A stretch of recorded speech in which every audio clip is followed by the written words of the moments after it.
जय श्री सीताराम। बालकांड त्रिसप्ततितमः सर्गः। इस सर्ग में श्री राम आदि चारों भाइयों के विवाह का वर्णन है। अब कथा।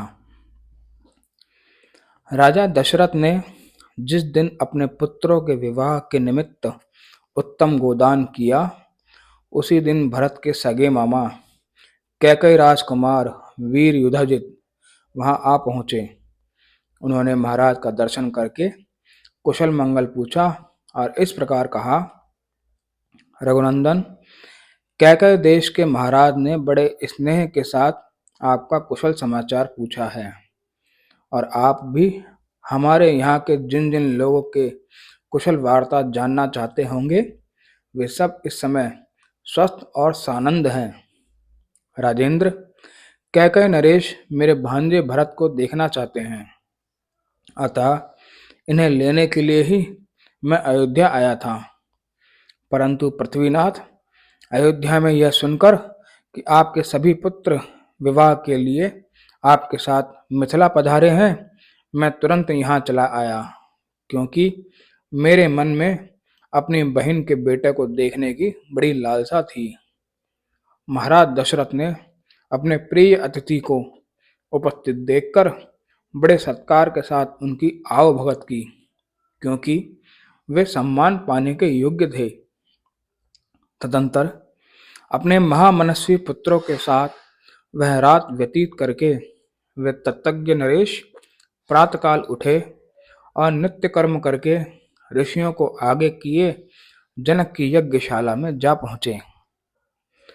तत्पश्चात विवाह के योग्य विजय नामक मुहूर्त आने पर दूल्हे के अनुरूप समस्त वेशभूषा से अलंकृत हुए भाइयों के साथ श्री रामचंद्र जी भी वहां आए। वे विवाह कालोचित मंगलाचार पूर्ण कर चुके थे तथा वशिष्ठ मुनि एवं अन्यान्य महर्षियों को आगे करके उस मंडप में पधारे थे। उस समय भगवान वशिष्ठ ने विदेहराज जनक के पास जाकर इस प्रकार कहा।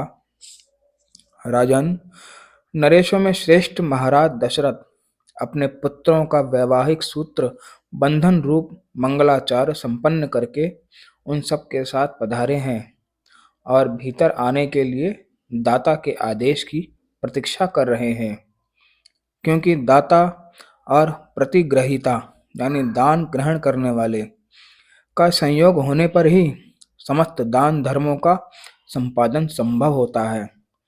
अतः आप विवाह कालोपयोगी शुभ कर्मों का अनुष्ठान करके उन्हें बुलाइए और कन्यादान रूप स्वधर्म का पालन कीजिए।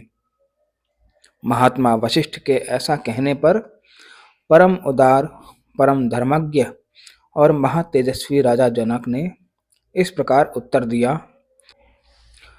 मुनिश्रेष्ठ, महाराज के लिए मेरे यहाँ कौन सा पहरेदार खड़ा है?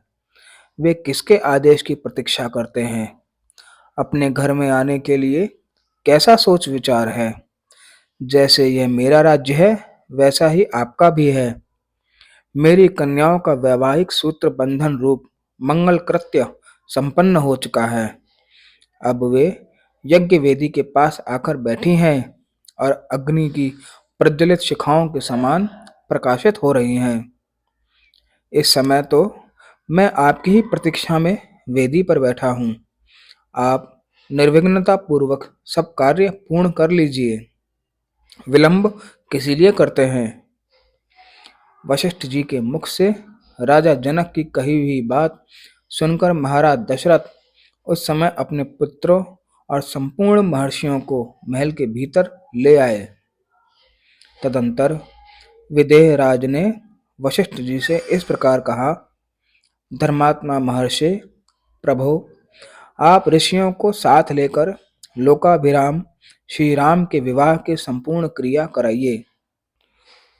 तब जनक जी ने बहुत अच्छा कहकर महातपस्वी भगवान वशिष्ठ मुनि ने विश्वामित्र और धर्मात्मा शतानंद जी को आगे करके विवाह मंडप के मध्य भाग में विधि पूर्वक वेदी बनाई और गंध तथा फूलों के द्वारा उसे चारों ओर से सुंदर रूप में सजाया। साथ ही बहुत सी सुवर्ण पालिकाएं यव के अंकुरों से युक्त चित्रित कलश, अंकुर जमाए हुए सकोरे, धूप युक्त धूप पात्र, शंख पात्र, स्त्रुवा, त्रक, अर्घ्य आदि पूजन पात्र, लावा यानी खीलों से भरे हुए पात्र तथा धोए हुए अक्षत आदि समस्त सामग्रियों को यथास्थान रख दिया।